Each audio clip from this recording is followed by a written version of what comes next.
Assalamualaikum warahmatullahi wabarakatuh. Perkenalkan, nama saya Padli Sobari dari kelas C3 dengan NPM 10219065. Di sini saya akan menyampaikan kembali mengenai pertemuan 3 dan pertemuan 4 mata kuliah kreativitas dan inovasi bisnis. Yang pertama akan saya jelaskan mengenai mengelola kreativitas. Secara sederhana, yang dimaksud dengan kreativitas adalah menghadirkan gagasan baru. Kreativitas merupakan sumber yang penting dari kekuatan persaingan karena adanya perubahan lingkungan. Tanpa harus terpaku dengan definisi yang ada, kita dapat memahami definisi dari para ahli dalam bidang apapun untuk dijadikan landasan dalam merumuskan pemaknaan dari kreativitas itu sendiri. Berdasarkan pertimbangan itu, kita dapat melihat kreativitas ke dalam 4 aspek. Yang pertama, kreativitas itu dimaknai sebagai sebuah kekuatan atau energi yang ada di dalam diri individu. Yang kedua, kreativitas dimaknai sebuah proses. Yang ketiga, kreativitas adalah sebuah produk.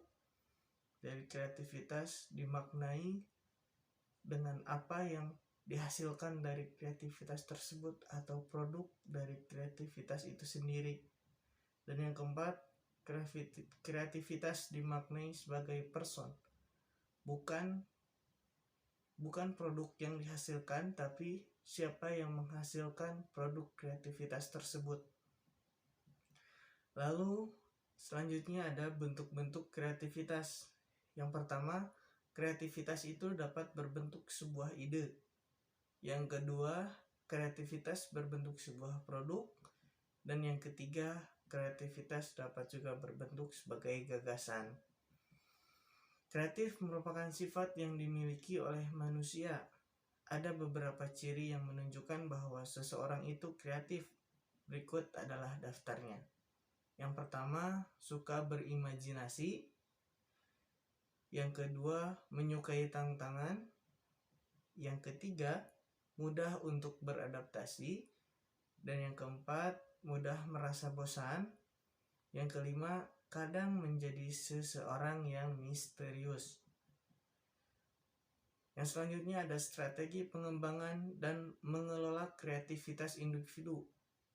Yang pertama, mengenali hubungan antara A dan B, hubungan antara barang satu dengan barang yang lainnya, sehingga dapat menjadi suatu kreativitas.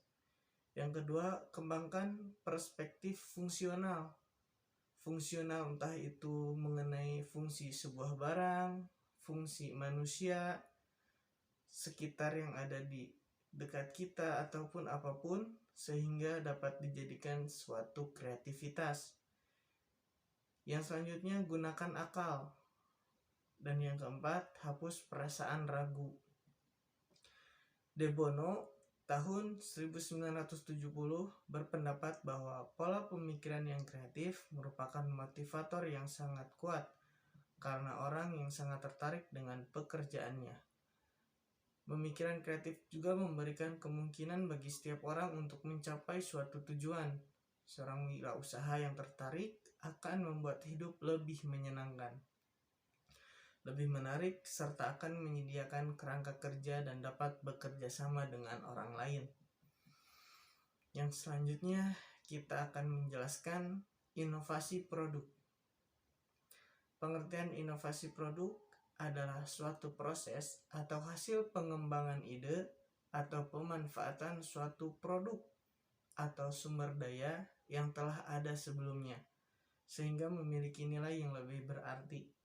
Sedangkan produk adalah suatu barang atau jasa yang dapat dipasarkan untuk memenuhi kebutuhan atau keinginan masyarakat. Proses inovasi ini terjadi secara terus-menerus di dalam kehidupan manusia, salah satunya dalam kewirausahaan atau bisnis. Tujuan inovasi produk. Tujuan perusahaan untuk melakukan inovasi produk adalah untuk mempertahankan keberlangsungan hidup perusahaan. karena produk yang telah ada rentan terhadap perubahan kebutuhan dan selera konsumen. Teknologi, siklus hidup produk yang lebih singkat, serta meningkatnya persaingan domestik dan luar negeri.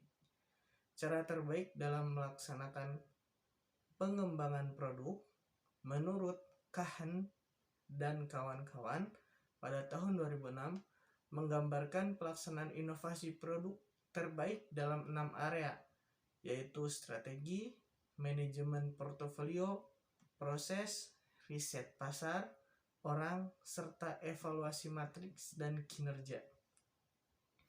Sekian yang dapat saya sampaikan.